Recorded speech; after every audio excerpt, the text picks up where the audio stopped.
Modelárska show, akú sme na Slovensku ešte nemali. Vyše 70 lietadiel brázdilo oblohu nad Liptovom. Na svoje si prišli aj lenivejší študenti dejepisu. To, čo nestihli naštudovať v knihách, si mohli doplniť pozorovaním.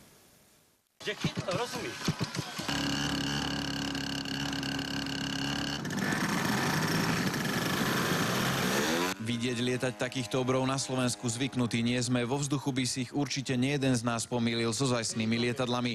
Konštruktéri sa však ani nedivia. Ich miláčikovia totiž dosahujú v niektorých prípadoch rýchlosť až 400 km za hodinu a vážia 25 kg. To najťažšie pri tom je pristávanie. Pár razy sa mi stalo, že som aj podvozky odlomil, pričom som to nechcel, ale stalo sa. Asi najväčšie ovácie si vyslúžila skupina českých nadšencov bojových lietadiel. Divákom ponúkli rekonštrukciu bojov z Prvej svetovej vojny. Útok nemeckých pilotov na letisku vo Francúzsku spojenci ubránili.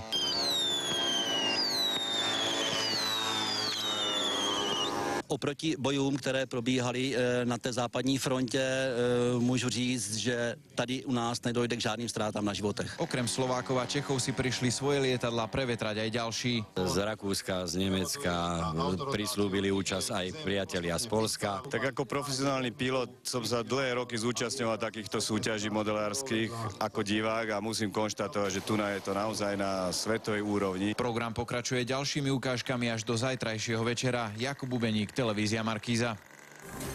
Autá sú najlacnejšie a preto sa predávajú výrazne menej ako kedysi. Merače tepla, ktoré sa začali húfne montovať, aby sme ušetrili, strácajú svoje opodstatnenie. Viac sa dozviete už o chvíľu, o 2 minúty sme späť.